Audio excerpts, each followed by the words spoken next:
नमस्कार प्यारे विद्यार्थियों। कक्षा 5 की कार्य पुस्तिका गणित विषय की जो अपन हल कर रहे थे वो प्रारंभिक मूल्यांकन तक हल कर चुके हैं। उसके बाद आज मैं आपको हल करवाने वाला हूं कार्यपत्रक 29, 30, 31, 32 और 33। और उसके बाद जो आपका आकलन पत्रक है उसको भी मैं आपको हल करवाऊंगा। वो आपको स्कूल में अपने गुरुजी के कहने के अनुसार इसको भरना है। और उसके बाद आप इस वीडियो से जांच भी कर सकते हैं कि आपने कितना अपना आकलन है वो सही किया। क्या क्या चीज़ें सीखनी है उसके बारे में अपन इस वीडियो में बात करेंगे। तो चलिए शुरू करते हैं। सबसे पहले यहाँ कार्यपत्रक नंबर 29 दिया हुआ है। दक्षता है आकृति का नाम, भुजाएं, कोने आदि के बारे में जान सकेंगे। यानी आपको इन सभी चीज़ों के बारे में जानकारी होगी कि आकृति का नाम क्या है, भुजाएं कितनी हैं, कोने क्या क्या होते हैं। चित्रों को देखकर सारणी भरिए। चित्र यहाँ आपको घड़ी का दिखाई दे रहा है जिसमें आप देख रहे हैं चारों ही भुजाएं हैं वो समान है। और ये जो यहाँ पर दिखाई दे रहे हैं ये इसके कोने हैं। तो ये वर्गाकार आकृति होगी जिसकी चारों भुजाएं समान होगी। यहाँ पर ये आकृति गोल दिखाई दे रही है, बिस्किट जो दिखाई दे रहा है तो ये आकृति वृत्ताकार कहलाती है। और ये जो रेडियो की आकृति है आप देख रहे हैं आमने सामने की भुजाएं बराबर है, ये भी चार आकृति वाली है, इसके भी चार कोने हैं, तो ये आयताकार आकृति कहलाती है। और ये जो आकृति दी हुई है आपको जिसमें रेड लाइट और येलो लाइट और जो ग्रीन लाइट है जली हुई दिखाई दे रही है, तो ये त्रिभुजाकार आकृति कहलाती है। तो चलिए सबसे पहले यहाँ पर आपको दी हुई है आकृति जो तीन भुजाएं हैं जिसके अंदर ये आप देख पा रहे हैं तीन भुजाएं और ये इसके तीन ही कोने हैं, तो इसका नाम त्रिभुज है। आकृति की भुजाएं कितनी है तो आपको भरनी तीन और आकृति के कोने भी भरने हैं तीन। यहाँ पर आपको ये वर्गाकार आकृति दिखाई दे रही है तो यहाँ पर इसका आपको नाम लिखना है वर्ग। इसकी चार भुजाएं हैं, ये भुजाएं आपको दिख रही है यहाँ पर, और इसके कोने हैं वो भी चार है, एक दो तीन और चार। तो यहाँ पर आपको चार कोने भी लिख देना है। यहाँ आप अंकों में या शब्दों में किसी में भी लिख सकते हैं। तो यहाँ आप चाहें तो यहाँ भी तीन शब्दों में और यहाँ भी तीन शब्दों में लिखें। चलिए अगली आकृति है वो है बिल्कुल गोल, और जो छिक्के के समान गोल आकृति हो लड्डू के जैसी उस आकृति का नाम होता है वृत्त। क्या होता है भाई? वृत्त होता है। और इसकी जो भुजाएं हैं वह शून्य है और कोने भी शून्य है, यानी इसकी न कोई भुजा है न कोई कोना है। अगली आकृति आप देख पा रहे हैं ये भी कुछ इस आकृति के जैसी ही दिखाई देती है, लेकिन इसमें आमने सामने की भुजाएं वो लंबी है, बराबर है, और इधर वाली दोनों बराबर है। तो इसका नाम आप रखेंगे आयत। और इसमें भी चार भुजाएं हैं और चार कोने हैं। ठीक है, तो यहाँ चार भुजाएं और चार कोने आप लिख देंगे। तो इस तरह से आपका पहला सवाल हल हो जाएगा। दूसरे सवाल के अंदर ऊपर आकृतियां दी हुई है, वर्ग पहली बनाई हुई है, और नीचे इसमें आपको भरना है मेरे चार कोने हैं, मेरी चार बराबर भुजाएं हैं, मैं कौन सी आकृति हूं। तो अभी आपने ऊपर देखा था कि चार कोने और चार भुजाएं जिनकी बराबर है उस आकृति का नाम क्या रखा था भाई? वर्ग रखा था। तो यहाँ पर आपका सही जवाब आ जाएगा, वो आ जाएगा वर्ग। ये इसको आपको खींच के यहाँ पर भर देना है वर्ग इसमें। ठीक है, अगला मेरे शून्य कोने हैं, मेरी शून्य भुजाएं हैं, मैं कौन सी आकृति हूं, तो ये आ जाएगा यहाँ पर वृत्त। ठीक है भाई, क्योंकि ये गोल होता है, इसकी कोई भुजाएं और कोने नहीं है। मेरे चार कोने हैं, मेरी चार भुजाएं हैं, मैं कौन सी आकृति हूं, मतलब चार कोने और चार भुजाएं लेकिन बराबर तो नहीं है, आमने सामने के बराबर है, तो ये हो जाएगी आयत। और यहाँ पर जो लास्ट में है दिया हुआ मेरे तीन कोने हैं, मेरी तीन भुजाएं, मैं कौन सी आकृति हूं, तो ये आ जाएगा यहाँ पर त्रिभुज। ठीक है, तो इस तरह से आपका जो कार्यपत्रक नंबर 29 है उसको अंदर आपको चार चीजें सीखने को मिली: आयत, वृत्त, वर्ग और त्रिभुज की जानकारी। चलिए कार्यपत्रक 30 की ओर बढ़ते हैं। कार्यपत्रक नंबर 30 के अंदर सीधी रेखा और घुमावदार रेखा के बीच अंतर को समझ सकेंगे। पहला सवाल आपको दिख रहा है, नीचे दिए गए चित्र को देखिए। यह घुमावदार रेखा से ये चित्र बना हुआ है और ये सीधी रेखाओं से चित्र बना हुआ है, चारों तरफ सीधी रेखाएं हैं। अगले के अंदर देख रहे हैं आप। अब बताइए कि नीचे दी गई आकृतियों में कितनी सीधी और घुमावदार रेखाएं हैं, ये आपको गिन करके लिखना है। तो यहाँ पर सीधी रेखाएं कितनी हैं, तो आप देखिए 1 2 3 4 5 6 7 8 9 10। कितनी हो गई भाई? सीधी रेखाएं हो गई 10। घुमावदार रेखाएं कितनी है, तो 1 2 और 3। कितनी हो गई? 3 हो गई। इसके अंदर आप देखिए सीधी रेखा 1 2 3 4 5 6 7। कितनी हो गई? 7। घुमावदार रेखाएं कितनी है भाई? 0 है, शून्य है। इसमें आप देख रहे हैं सीधी रेखाएं 1 2 3 4 5 6 7 8 9, 10, 11 और 12। सीधी रेखाएं कितनी है? 12 है। घुमावदार रेखाएं कितनी है भाई? यहाँ भी 0 है। इसमें देखते हैं सीधी रेखा 1, 2, 3, 4, 5। सीधी रेखा कितनी हो गई? 5। घुमावदार रेखाएं कितनी है भाई? 1 है। तो इस तरह से आपको इस सवाल को भरना है, यानी आप सीधी रेखा और घुमावदार रेखा के बारे में समझ गए हैं। चलिए, नीचे दिए गए अंग्रेजी के अक्षरों में सीधी रेखा से बने अक्षरों पर गोला लगाना है, यानी जिसमें सीधी रेखाओं से ही बने हैं केवल, उस पर गोला लगाना है। तो आपको दिख रहा है यहाँ एन में सभी सीधी रेखाएं हैं, एच में सभी सीधी रेखाएं हैं, टी में सभी सीधी रेखाएं हैं।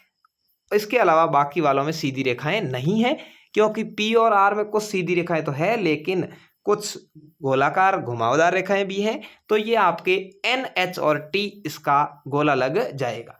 तीसरा सवाल है, नीचे दिए गए अंग्रेजी के अक्षरों में जो अक्षर सीधी और घुमावदार दोनों रेखाओं से बने हैं उस पर गोला लगाना है। तो यहाँ पर तो ये सभी सीधी से बने हैं, ई तो गोला नहीं लगेगा। यहाँ सीधी भी है और घुमावदार भी है, जी पे लगेगा। यहाँ केवल घुमावदार है तो गोला नहीं लगेगा भाई। डी में सीधी भी है और घुमावदार भी है, यहाँ गोला लगेगा। पी में भी सीधी और घुमावदार है, गोला लगेगा। तो यहाँ जी, डी और पी है जिसके अंदर सीधी और घुमावदार दोनों रेखाएं हैं, तो यहाँ पर गोला लग जाएगा। तो इस तरह से ये थी सीधी और घुमावदार रेखाओं के बारे में, इसका अंतर आप समझ पाए। चलिए आगे बढ़ते हैं कार्यपत्रक 31 की ओर। चलिए, कार्यपत्रक 31 में है त्रिविमीय आकृतियों को उनके नाम से पहचान सकें। यानी त्रिविमीय का मतलब होता है जिसके अंदर भुजाएं हैं वो 6 हो और उसके अलावा कोने हैं वो भी 8 हो, ऐसी आकृतियां हैं वो त्रिविमीय आकृतियां कहलाती है। 3 ऐसी वस्तुओं के नाम लिखकर चित्र बनाइए जो डिब्बे जैसी दिखती है, यानी डिब्बे जैसी दिखने वाली 3 आकृतियों के नाम और चित्र आपको बनाने हैं। तो यहाँ पर आप चित्र बना सकते हैं और नाम लिख सकते हैं। एक चित्र आप पासे का बना दीजिए, चित्र आप घन का बना सकते हैं और चित्र आप घनाभ का बना सकते हैं। ठीक है, चित्र बनाना बहुत आसान है। इस तरह से एक चित्र बनाइए, एक चित्र इसके अंदर इस तरह से बनाइए और रेखाओं को इनसे मिला दीजिए। ये इस तरह से आपके घन घनाभ की आकृति है वो आसानी से बन जाएगी और इसका नाम भी आप लिख सकते हैं।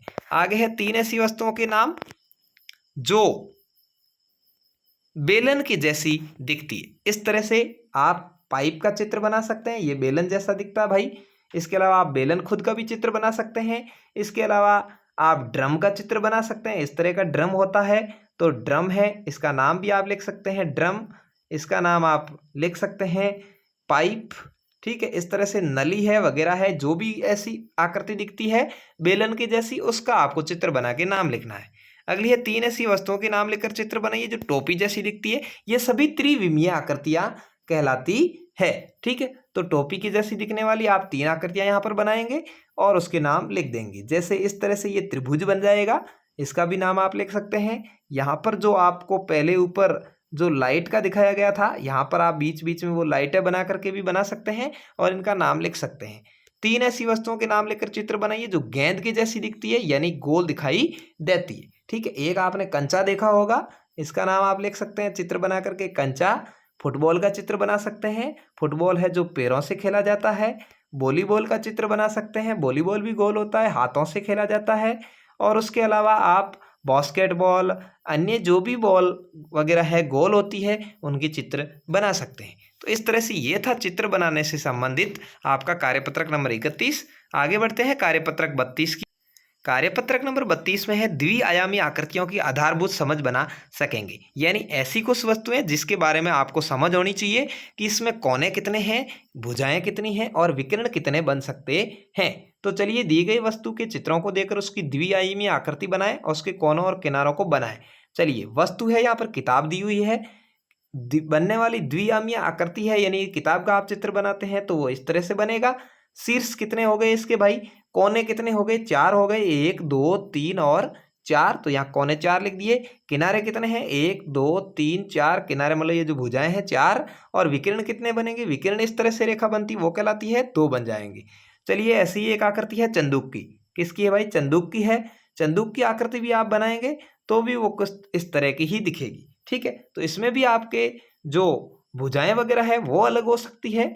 यहाँ पर इसकी जो भुजाएं हैं आपके वह 6 दिखाई देगी, कोने हैं वो 8 दिखाई देंगे और विकिरण है वह 3 दिखाई देंगे। ठीक है, चलिए आगे बढ़ते हैं। बेलन है, बेलन का यहाँ पर आपको चित्र बनाना है। बेलन का चित्र है वो कुछ इस तरह का दिखेगा, पाइप की तरह। ठीक है, और इसके अंदर भुजाएं हैं वो आपको सही तरीके से तो वैसे दिखाई नहीं देगी, फिर भी यदि आप देखते हैं तो 4 भुजाएं आपको नजर आ सकती है और कोने हैं वो भी आपको यहाँ पर इसके 4 नजर आएंगे और इसके अलावा विकिरण है वो इसके अंदर अनंत खींचे जा सकते हैं। अनंत का मतलब है बहुत सारे विकिरण खींचे जा सकते हैं। अगला है त्रिभुजाकार आकृति दिखाई दे रही है, चित्र बनाएंगे तो कुछ इस तरह का दिखेगा।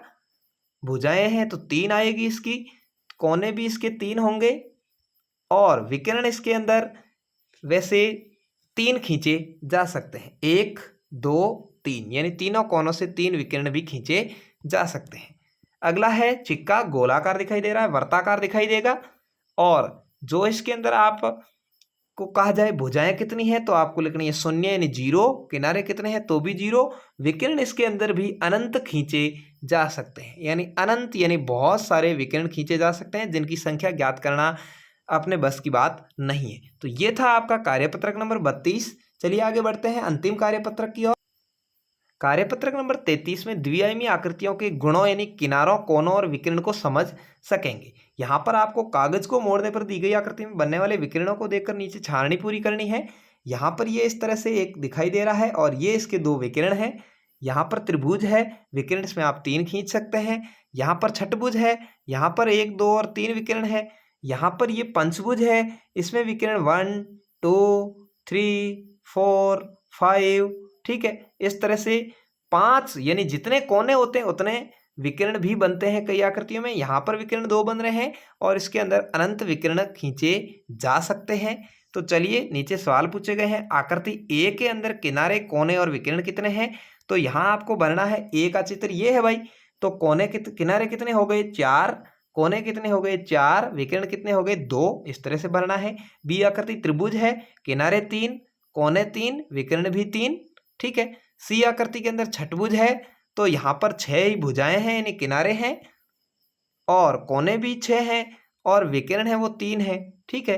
डी आकृति ये वाली दिखाई दे रही है, यहाँ पर आपको 1 2 3 4 5 विकिरण दिखाई देंगे, ठीक है ना। तो यहाँ पर आपको किनारे भरने हैं वो भरने हैं 5, कोने भरने हैं वो भी 5 और विकिरण है वो भी 5, ठीक है। ई आकृति है, यहाँ पर इसके किनारे 4 है, कोने भी 4 है और विकिरणों की संख्या 2 है।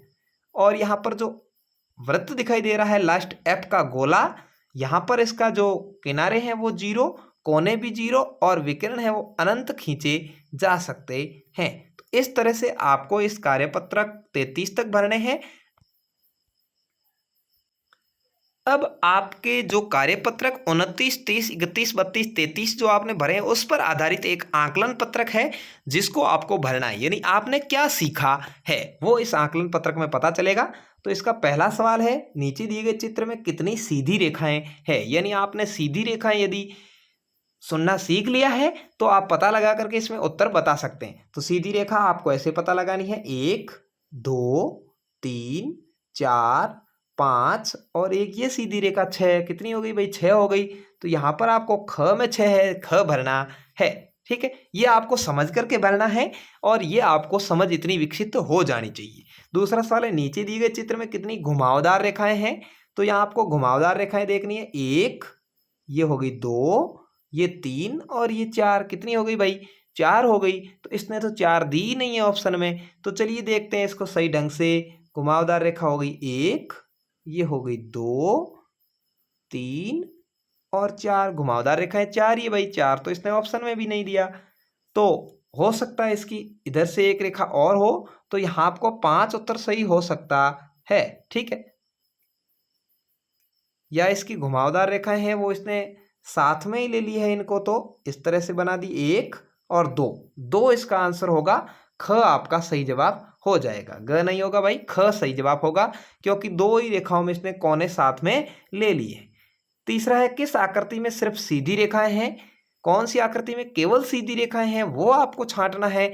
तो यहाँ पर आपको दिख जाएगा, इसमें घुमावदार है ये नहीं होगा, इसमें ये घुमावदार है ये नहीं होगा, इधर भी ये घुमावदार है ये नहीं होगा। सीधी रेखाएं किस में भाई, ख में है, तो ख आपका यहाँ सही जवाब हो जाएगा। अगला है, किस वस्तु में एक भी कोना नहीं है, राइट का निशान लगाना है, यानी किनारा एक भी नहीं है, ऐसा कौन सा है। तो गोल वाला ग आपका सही जवाब हो जाएगा। यहाँ आपको राइट का निशान लगा देना है। अगला है किस वस्तु को छापने पर आयत की आकृति प्राप्त होगी, यानी किसका चित्र बनाए तो आपको आयत जैसा दिखेगा। तो यहाँ पर आपका क सही जवाब हो जाएगा। ये आकृति है, इसको अपन छापेंगे तो इस तरह से आयताकार दिखाई देगी, इसको छापेंगे तो वर्गाकार दिखाई देगी, इसलिए क आपका सही जवाब होगा। किस वस्तु को छापने पर वर्ग की आकृति बनेगी, तो यहाँ पर आपका क सही जवाब है। तो इस तरह से आपके अंदर ये समझ विकसित हो गई और आपका आकलन भी हो गया कि आपने जो कार्यपत्रक 29 से 33 है उसमें कितना सीखा है। तो ये आकलन पत्रक है, आपको अपने गुरुजी की देखरेख में करना है। तो धन्यवाद इस वीडियो को देखने के लिए, और अपने दोस्तों के साथ इसको शेयर भी जरूर कर दें। आगे के कार्यपत्रक अगले वीडियो में हल करवाए जाएंगे। धन्यवाद, जय हिंद। चैनल पर पहली बार हैं, चैनल को सब्सक्राइब करें जिससे आपको ऐसे ही वीडियोस मिलते रहेंगे।